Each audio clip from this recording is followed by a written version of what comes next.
Today is the extraordinary beginning of a new era.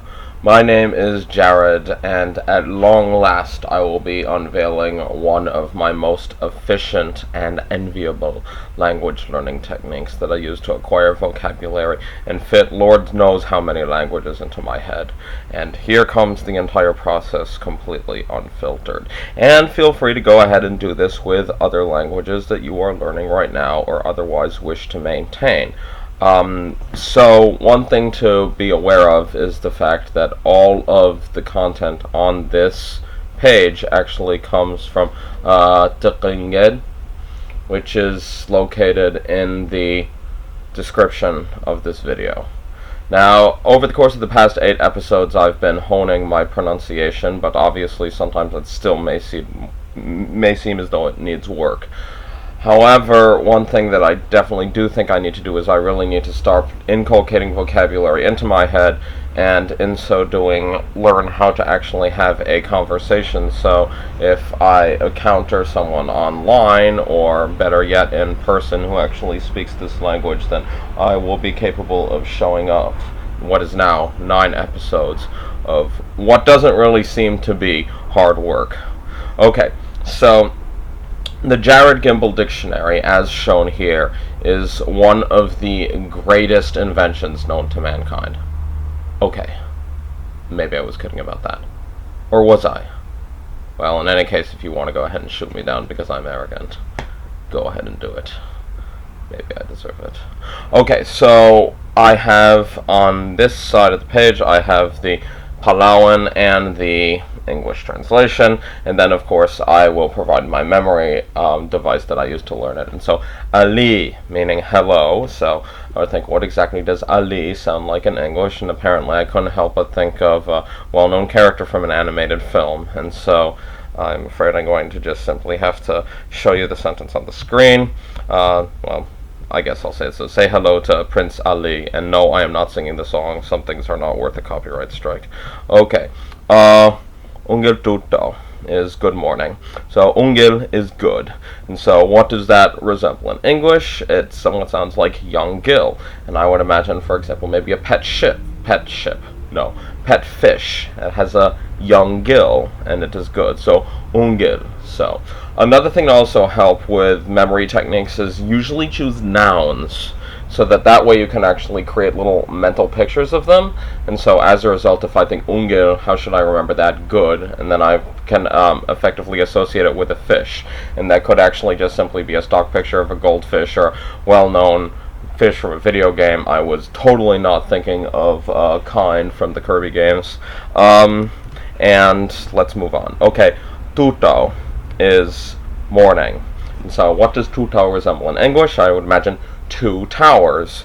And I would imagine that maybe I'm in a great landscape and I wake up in the early morn and I see 2 towers in the distance.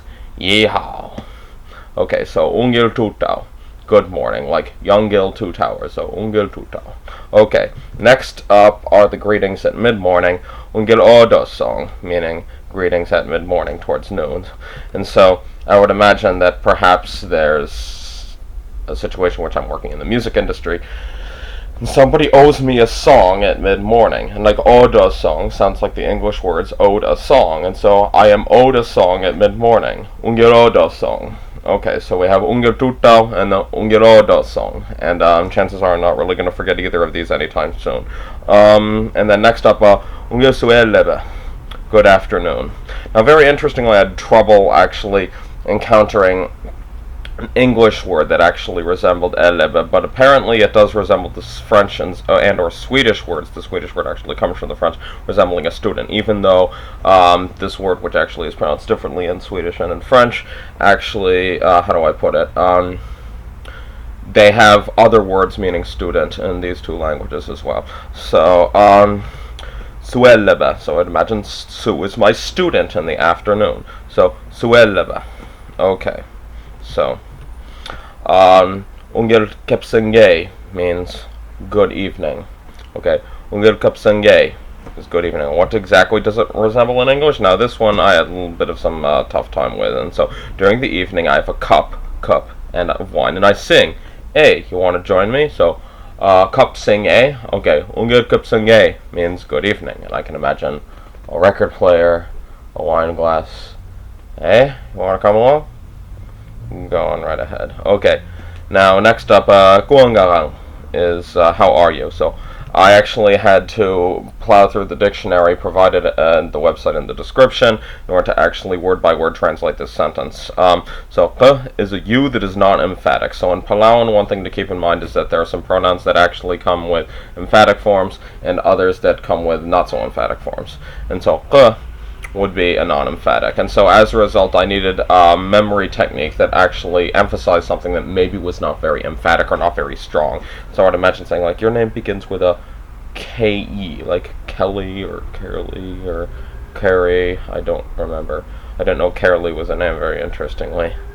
Maybe that will be the name of your future child. Okay, so is you. So remember, somebody whose name begins with K-E. Okay, and then this one was actually a little bit fun. Ua. It means like or as. And so I thought exactly of what words it resembled, and apparently the UA, which is a code for Ukraine, for example, in, how do I put it, web addresses. I noticed that the Palauan flag is like Ukraine in its color choice, that they're both blue and yellow. And so, ua would mean like or as, and I would remember that because it's actually identical to one of the country codes for Ukraine. Okay, so tuwang garang, and then garang means what, which, of what kind, or anything. So I would say, what could possibly go wrong? What go wrong? So how are you would literally mean you are like what. So tuwang garang, you are like what. And akmisisi means I'm fine. So ak is one way to refer to I, and unfortunately it escapes me exactly whether it's emphatic or non-emphatic. I did not check the dictionary. I am lazy. And so my character development is a story arc. Okay, so I. And then mesisi, I would imagine maybe somebody, maybe in a Mexican accent, and I say, me? Si, I'm okay. Okay, so CC would mean, yeah, yes, I'm okay. Okay, so mesisi, I'm alright. Okay. I apologize if sometimes I venture into the slightly cartoonish or slightly politically incorrect, but keep in mind that I love all peoples everywhere, and my extraordinary dream would be to learn all the languages on the planet, but right now it doesn't really seem like a possibility, but Lord knows exactly what future technology will enable. Okay, so moving on. Gawangarang means, and how are you? So, gao is an emphatic singular you. So I would imagine something that was very emphatic if you say it. So, you turned into a cow. Oh no! Which apparently I wrote, oh now, but it should be, oh no. So, let's fix that. Save. Okay, so the is one of the most commonly used words in the Palauan language, according to the word frequency list supplied on the website. So in this case, it's a term of address to somebody, like, oh Jared, when will you stop making these video series? Perish the thought. Okay, so it's a term of address to something. So ekao would mean, and you, or oh you. And when I put it in the dictionary, it turned up too many results, but it's actually Palauan's most commonly used words. It goes before nouns and verbs under certain conditions, and if I recall correctly, also means if. And so I would imagine a noun or a verb should be suitable to make a sentence. And so I would put it before a noun or a verb. How annoying is that? Okay, so akao awang garang. So, and you, noun verb, how, like what. So, and you, noun verb, like what. So, oh you, noun verb, like what. Okay. Moving on. Ak dirak amisisi. I'm fine too. So, dirak means as well, and it resembles the English word direct, saying I can be direct as well. So, ak dirak amisisi. And apparently is like who, which, that, and introduces clauses. And apparently, you know, one thing about being a hyperpolyglot is that you can actually make uncanny connections to various other languages that have absolutely nothing in common with each other. And so the word som in Swedish, and also the same word exists in Danish and Norwegian, as well as other equivalents written somewhat differently in Faroese and in Icelandic. These actually seem to function very similar to the word in this regard. And so that's definitely one thing for me to keep in mind. So apparently the dictionary said that they appear between descriptive state verbs and nouns that they describe. And so how would I remember this? So would mean like as well as who, or that, exactly just like som in Swedish. And so I am like El Cid, who is a well-known figure. So El Cid, I would just imagine that. And of course, having played Age of Empires 2 in my youth, I would imagine the El Cid campaign, by the way, was my favorite in the Age of Empires 2, even though it was in the expansion pack. How do I put it? I would just simply imagine how El Cid's little horse with, let's see, Rodrigo Diaz Bebivar, and what was the name of his horse? Bavieca was the name of his horse. Okay, and apparently they would, I just simply create a mental image of that in my mind. Got it. Okay, so El Cid, okay, it means like, or, well, I'm not saying my whole spiel again. Let's move on. Okay, so this next one, yeah. So, this is my last sentence before I conclude the episode. Meikung me auriol means bye or see you later. And meikung is goodbye. Meikung is if you make the gong make a sound, I'm going to have to say goodbye. So again, I put how do I put it? I put a noun here. So make gong, meikung. And that means bye-bye. So I would imagine a picture of a gong, and apparently if you bang that gong, then I'm going to be so upset with the loud noise that I'm going to have to leave. So meikung means goodbye. And now we have three other words that need translating, but we actually already did. So me is and. So this project is interesting to both you and me. So you and me, this is a very commonly used phrase in English, and I think I'll be able to remember that as well. Also very interestingly, bislama, which is the Creole English of Vanuatu. Apparently their and is actually mo, which might actually be a fusion of Austronesian word, maybe somehow related to this very distantly. And now here's apparently where I get fact-checked by a bunch of linguists, but this is all in good fun. Life is about mistakes.